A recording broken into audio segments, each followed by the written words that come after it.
Hello guys, welcome to new vlog. അപ്പൊ ഇന്ന് ഞങ്ങള് ചേർത്തലയിൽ പോയിക്കൊണ്ടിരിക്കുകയാണ്. പക്ഷെ ഇച്ചിരി ലേറ്റ് ആയിട്ടാണ് ഇറങ്ങിയത്. അതിന്റെ കാരണവും കാര്യങ്ങളൊക്കെ നമുക്ക് വഴിയെ അറിയാം. അപ്പൊ ഇന്നൊരു ചെറിയൊരു സർപ്രൈസ് ഉണ്ട്. അപ്പൊ അത് കാണിക്കാൻ വേണ്ടിയിട്ടാണ്.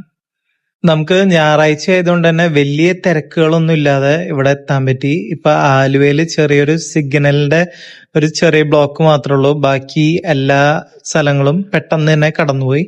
പിന്നെ നമ്മൾ ഇച്ചിരി ലേറ്റ് ആയി. സർപ്രൈസ് വേറെ ഒന്നല്ല, ഒരു മൂവിക്ക് പോവാണ്. അപ്പൊ ലോകയ്ക്ക് പോവാണ്. ലോകയ്ക്ക് പോകുന്നതല്ല ഇതിന്റെ ഹൈലൈറ്റ്. നമ്മൾ പോകുന്നത് ഫോറം മാളിലുള്ള PVRന്റെ ലക്സ് എന്ന് പറഞ്ഞിട്ടുള്ള ഫുൾ റിക്ലൈനർ ആയിട്ടുള്ള ഒരു തിയേറ്ററിലാണ് പോകുന്നത്. ഈ തിയേറ്ററിന്റെ ഒരു ടിക്കറ്റിന്റെ പ്രൈസ് വരുന്ന 500 രൂപയാണ്. അപ്പൊ നമുക്ക് നോക്കാം എന്തൊക്കെയാണ് സെറ്റപ്പുകൾ അവിടെ. സാധാരണ PVR സ്ക്രീൻസിന്റെ അവിടെയല്ല ലക്സ് ഒരുക്കിയിരിക്കുന്നത്. അത് വേറൊരു സെഷനായിട്ടാണ് ലക്സ് ഒരുക്കിയിരിക്കുന്നത്. അപ്പോ നമ്മൾ ഇച്ചിരി ലേറ്റ് ആയി. ഇവിടെ എത്തിക്കഴിഞ്ഞപ്പോ ഒരു 10 മിനിറ്റ് വൈകിട്ടാണ് നമ്മൾ എത്തിയത്. Cinema already തുടങ്ങിയിട്ടുണ്ടായിരുന്നു. ലക്സ് തിയേറ്ററിൽ വരുന്നത് 500 രൂപയാണ് ഒരു ടിക്കറ്റിന് വരുന്നത്. സംഭവം സൂപ്പർ കംഫർട്ടബിൾ ആണ്. എസ്പെഷ്യലി എന്റെ വൈഫിനൊക്കെ എന്ന് വെച്ച് കഴിഞ്ഞിട്ടുണ്ടെങ്കിൽ ഈ 3 മണിക്കൂർ ഇരിക്കാൻ താല്പര്യമില്ലാത്ത ഒരാളാണ്. അപ്പൊ അവൾക്കൊക്കെ എന്ന് വെച്ച് കഴിഞ്ഞാൽ ഇങ്ങനെ ചാരി കിടന്നുറങ്ങാം, അതുപോലത്തെ സെറ്റപ്പിലാണ് ഇത് പണിത് വെച്ചിരിക്കുന്നത്. അപ്പോ അത്യാവശ്യം നല്ല കംഫർട്ടബിൾ ആണ്. പിന്നെ അതുകൂടാതെ ഈ നമ്മള് പ്ലെയിനിലൊക്കെ എയർ ഹോസ്റ്റസ് വരാനുള്ള ഒരു ബട്ടൺ ഇല്ലേ, അതുപോലെ തന്നെ ഒരു ബട്ടണൊക്കെ ഉണ്ട്. അപ്പൊ അത് ഞെക്കി കഴിഞ്ഞു കഴിഞ്ഞിട്ടുണ്ടെങ്കിൽ നമ്മളുടെ വെയിറ്റേഴ്സ് വന്ന് നമ്മളുടെ ഓർഡർ എടുത്തുകൊണ്ട് പോകും, എന്നിട്ട് സാധനങ്ങൾ കൊണ്ടുവന്ന് തരും. അതൊക്കെ ഒരു നല്ല ഫീച്ചറാണ്. പക്ഷെ 500 കൊടുക്കാൻ വേർത്താണോ എന്ന് ചോദിച്ചാൽ എനിക്ക് അറിയില്ല. സിനിമ അത്യാവശ്യം കൊള്ളായിരുന്നു, എല്ലാവർക്കും ഇഷ്ടപ്പെട്ടു, അടിപൊളിയായിരുന്നു. അങ്ങനെ ഞങ്ങള് തിരിച്ച് ചേർത്തലയിൽ പോയി. അങ്ങനെ ഇത് നെക്സ്റ്റ് ഡേ ആണ്. നെക്സ്റ്റ് ഡേ മോർണിംഗ് തന്നെ ഞാൻ ജോലിക്ക് പോവുകയാണ്. ഇപ്പോഴും ചാലക്കുടിയിലെ പണികളൊക്കെ നടന്നുകൊണ്ടിരിക്കുന്നേ ഉള്ളൂ. പണ്ടത്തെ അത്ര ബ്ലോക്ക് ഇല്ല, ബ്ലോക്ക് ഇച്ചിരി കുറഞ്ഞിട്ടുണ്ട്. ഇപ്പൊ ഏകദേശം സമയം 8 മണിയായി. അപ്പൊ നമ്മളുടെ ഓഫീസ് ടൈം 8:30ക്കാണ് തുടങ്ങുന്നത്. അപ്പോ ഞാൻ നേരത്തെ വരുന്നതിന്റെ കാരണം എന്ന് വെച്ച് കഴിഞ്ഞിട്ടുണ്ടെങ്കിൽ നമ്മളുടെ ചാലക്കുടിയിലും പിന്നെ കൊരട്ടിയിലൊക്കെ നമ്മളുടെ ഓവർ ബ്രിഡ്ജും കാര്യങ്ങളൊക്കെ വന്നുകൊണ്ടിരിക്കുന്നതുകൊണ്ട് ഭയങ്കര തിരക്കാണ്. ഒരു ടൈം കഴിഞ്ഞ് കഴിഞ്ഞാൽ പിന്നെ അടുക്കാൻ പറ്റില്ല. 3 മണിക്കൂറൊക്കെ ആയിരിക്കും എറണാകുളം എത്താൻ എടുക്കുന്നത് ചാലക്കുടിയിൽ നിന്ന്. അപ്പോ അത് ഒഴിവാക്കാൻ വേണ്ടിയിട്ടാണ് നേരത്തെ വരുന്നത്. നേരത്തെ വന്നു കഴിഞ്ഞാൽ ഈ പ്രശ്നമൊന്നുമില്ല. ഒരു 1.5 മണിക്കൂറിൽ നമുക്ക് ഇവിടെ എത്താൻ പറ്റും. ഒരു കാലത്തൊക്കെ ഞാൻ നൈറ്റ് ഷിഫ്റ്റ് വർക്ക് ചെയ്തിരുന്ന സമയത്ത് ഞാൻ വിചാരിച്ചിരുന്നു ഈ ഡേ ഷിഫ്റ്റ് എന്ന് പറഞ്ഞു കഴിഞ്ഞാൽ എന്നെ കൊണ്ട് ഒരിക്കലും പറ്റില്ലാത്ത കാര്യമാണെന്ന്. പക്ഷെ ഇപ്പൊ ഡേ ഷിഫ്റ്റ് വന്നിട്ട് കൊള്ളാം. നമ്മളുടെ എന്താ പറയാ, കുറച്ച് ഫാമിലി ടൈം കിട്ടും ചെയ്യും വൈകുന്നേരം. മറ്റേ നൈറ്റ് ഷിഫ്റ്റ് ആകുമ്പോ ഞാൻ ജോലിക്ക് വരുന്ന സമയത്ത് വൈഫ് വീട്ടിലും അവള് ജോലിക്ക് പോകുന്ന സമയത്ത് ഞാൻ കിടന്നുറങ്ങുന്ന ആ ഒരു ടൈമായിരുന്നു. അപ്പൊ ഭയങ്കര ശോകമായിരുന്നു. ഇപ്പോ അതിന്ന് ഭേദമായിട്ട് നമ്മള് രണ്ടുപേരും ഏകദേശം ഒരേ സമയത്താണ് ജോലിയൊക്കെ കഴിഞ്ഞെത്തുക. അതൊക്കെ നല്ലൊരു കാര്യം. ഇന്ന് കുറച്ചധികം ലേറ്റ് ആവും വീട്ടിലെത്താനായിട്ട്. മുൻപ് ഒരു പ്രാവശ്യം ഫീറ്റ് ഫണ്ട് എന്ന് പറഞ്ഞിട്ടുള്ള വീഡിയോ ഞാൻ കാണിച്ചിട്ടുണ്ട്. അതേ സംഭവം ഇന്നും ഉണ്ട്. നമ്മളുടെ കമ്പനിയാണെങ്കിൽ 3 മാസത്തില് ഒരിക്കല് എല്ലാ ടീംസിനും അവര് ഒത്തൊരുമയിലും ഒത്തുചേർന്ന് ഇരിക്കാൻ വേണ്ടിയിട്ട് നമുക്ക് ഒരാൾക്ക് 1250 രൂപ വെച്ചിട്ട് സ്പെൻഡ് ചെയ്യാൻ തരും. അപ്പൊ ഇത് ടീമായിട്ട് എന്തേലും ആക്ടിവിറ്റി ചെയ്യണം. ഒന്നില്ലെങ്കിൽ നമുക്കൊരു ട്രിപ്പ് പോവാം, അല്ലെങ്കിൽ നല്ലൊരു ഫുഡ് കഴിക്കാൻ പോവാം, കാര്യങ്ങളൊക്കെ ചെയ്യാം. അപ്പൊ ഒരാൾക്ക് 1250 രൂപ വെച്ച് ഒരു ടീമിൽ എത്ര മെമ്പേഴ്സ് ഉണ്ടോ അത്രയും പേർക്കുള്ള പൈസ തരും. അപ്പൊ നമ്മളുടെ ടീമില് 15 പേരേ ഉള്ളൂ. പിന്നെ ഒരുവിധം എല്ലാവരും ഫാമിലിയും കാര്യങ്ങളൊക്കെ ഉള്ളതായതുകൊണ്ട് തന്നെ ഞങ്ങക്ക് ഒരു ട്രിപ്പ് പോയി കളയാൻ സമയമില്ല. അതുകൊണ്ട് ഞങ്ങൾ കൂടുതലും ഓപ്റ്റ് ചെയ്യാറ് നമ്മളുടെ ഡിന്നർ അല്ലെങ്കിൽ ലഞ്ചൊക്കെ ആയിട്ടാണ്. അപ്പോ ഈ പ്രാവശ്യം നമ്മളൊരു ജാപ്പനീസ് റെസ്റ്റോറന്റിലാണ് വന്നിരിക്കുന്നത്. പേര് എനിക്ക് കറക്റ്റ് പറയാൻ അറിയില്ല. ഈ വീഡിയോയുടെ അവസാനം ഞാൻ പറയാം. നമ്മള് ചൈനീസ്, കൊറിയൻ, തായ് ഒക്കെ കഴിച്ചിട്ടുണ്ടെങ്കിലും ജാപ്പനീസ് ഇതുവരെ കഴിച്ചിട്ടില്ല. അതാണ് ഇവിടം തെരഞ്ഞെടുക്കാനുള്ള കാരണം. നീ ഏതാ, രാമനാണോ? ഇതാണ്.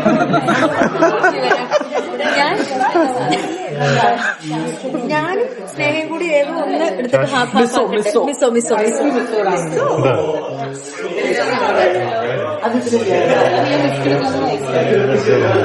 ഇവിടെ വേറെ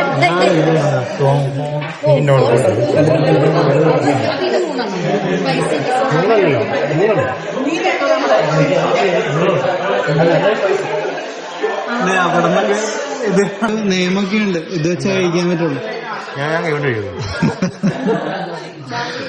പഠിച്ചോ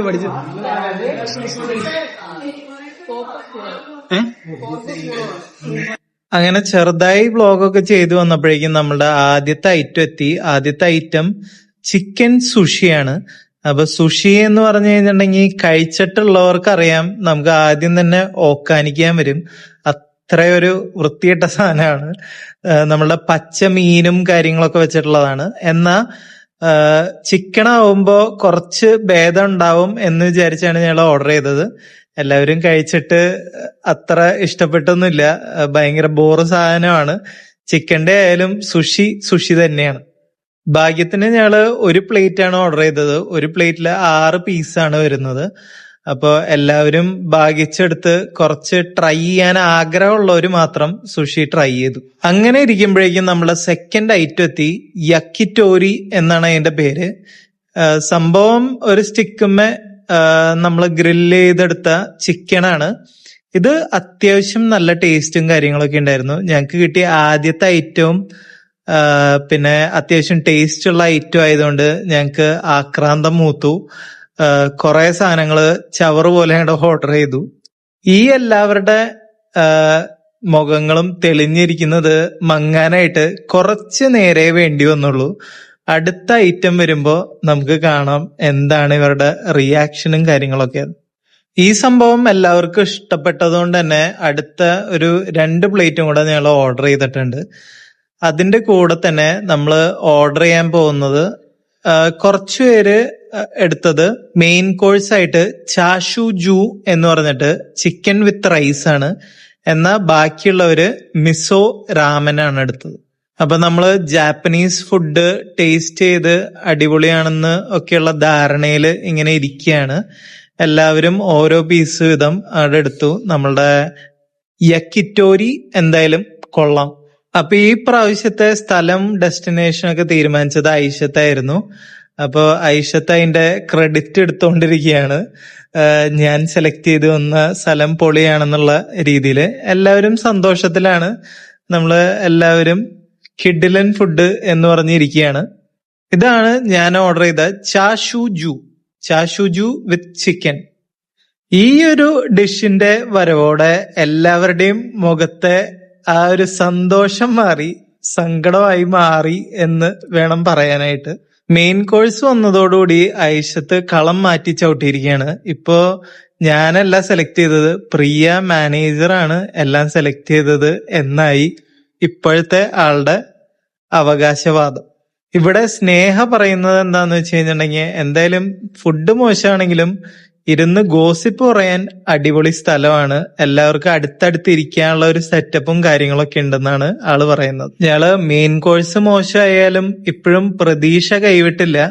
പക്ഷെ ഇപ്പോ എല്ലാവരുടെയും മനസ്സിലൊരു ഭയം കടന്നു വന്നു. അതുകൊണ്ട് തന്നെ ചെറുതായിട്ട് ക്വാണ്ടിറ്റി ഇച്ചിരി കുറച്ച് ഓർഡർ ചെയ്യാം എന്ന് വിചാരിച്ചു. അടുത്തതായിട്ട് ഓർഡർ ചെയ്തത് ഒരു ജാപ്പനീസ് ചോക്ലേറ്റ് ആണ്. ഒരു കൊക്കോ ഇതൊക്കെ വെച്ചിട്ടുള്ള ഒരു ചോക്ലേറ്റ് ആണ്. അത് വലിയ കുഴപ്പമില്ല, ഒരു കൊക്കോ പൗഡർ തട്ടിയിട്ടുള്ള എന്തോ ഒരു സംഭവം. ഒരു ഡാർക്ക് ചോക്ലേറ്റ് ടേസ്റ്റ് ഇഷ്ടമുള്ളവർക്ക് അത് ഇഷ്ടപ്പെടും. ഇതിന്റെ ഇടയിൽ തന്നെ നമ്മളൊരു ഹാംബർഗറും ഓർഡർ ചെയ്തായിരുന്നു. ഹാംബർഗർ വളരെ ഫ്ലോപ്പ് ആയിരുന്നു. അത് കഴിഞ്ഞ് ലാസ്റ്റ് ആയിട്ട് ഞങ്ങൾ ഓർഡർ ചെയ്തത് ഒരു ഡെസേർട്ട് എന്നുള്ള നിലയില് സാഫ്രോൺ പുഡിംഗ് ആണ്. എല്ലാവരും മാറി മാറി ടേസ്റ്റ് ചെയ്തുകൊണ്ടിരിക്കുകയാണ്. ചിലർക്ക് ഇഷ്ടപ്പെട്ടു, എന്നാൽ ചിലർക്ക് ഇഷ്ടപ്പെട്ടില്ല. അങ്ങനെ മിക്സ്ഡ് ഫീലിങ്സ് ആയിരുന്നു. ഇതോടുകൂടി എല്ലാവരും ഉറപ്പിച്ചു എന്തായാലും കമ്പനി ചെലവില് പോയതുകൊണ്ട് സമാധാനമുണ്ട്, നമ്മള് പൈസ മുടക്കി വന്നതല്ലല്ലോ. ഇതാണ് സച്ചു. അപ്പൊ സച്ചു പറയുന്നത് എന്തായാലും ഫുഡൊക്കെ കൊള്ളാം, പക്ഷെ നമ്മള് ഇന്ത്യക്കാർക്ക് പിടിക്കണ ഒരു ടേസ്റ്റും കാര്യങ്ങളൊന്നല്ല. ഇനി എന്തായാലും തിരിച്ച് വീട്ടിൽ പോകുന്ന വഴി ഒരു 2 പൊറോട്ടയും ബീഫും കഴിക്കണം എന്നാണ് ആള് പറയുന്നത്. നമ്മുടെ സാഫ്രോൺ പുഡിങ് എനിക്ക് ഇഷ്ടപ്പെട്ടു, പക്ഷെ ഇതിന്റെ വിലയാണ് ഇച്ചിരി അക്രമം. 500 രൂപയാണ് ഒരു സാഫ്രോൺ പുഡിങ്ങിന്റെ വില. അത് സാഫ്രോൺ ഇട്ടതുകൊണ്ടാണോ ഇത്രയും വില കൂടിയത് എന്ന് എനിക്കറിയില്ല. അത്യാവശ്യം കുഴപ്പമില്ലാത്തൊരു ടേസ്റ്റ് ആയിരുന്നു. എന്തായാലും ഈ ഒരു അനുഭവത്തോടു കൂടി ഞങ്ങൾ എല്ലാവരും ഉറപ്പിച്ചു, ജാപ്പനീസ് ഫുഡ് നമുക്ക് പറ്റുന്ന ഒരു ടേസ്റ്റ് അല്ല. സക്കുറ കോംജിയിലാണ് ഇവിടുത്തെ ഫുഡൊക്കെ ട്രൈ ചെയ്തു. നല്ല അടിപൊളി അല്ല എന്ന് വേണം പറയാനായിട്ട്. ഒന്നും ഇഷ്ടപ്പെട്ടില്ല. ഇനി ലാസ്റ്റ് ആയിട്ടുള്ള ഞങ്ങളുടെ പ്രതീക്ഷയായിട്ടുള്ള നമ്മുടെ സാഫ്രോൺ പുഡിംഗ് ആണ് കഴിക്കുന്നത്. കൊള്ളാം, ഇത് കൊള്ളാം. അപ്പൊ ഇതിനു വേണ്ടി മാത്രമായിട്ട് നമുക്ക് വരണമെങ്കിൽ വരാം, അല്ലെങ്കിൽ കാശ് കളയണം.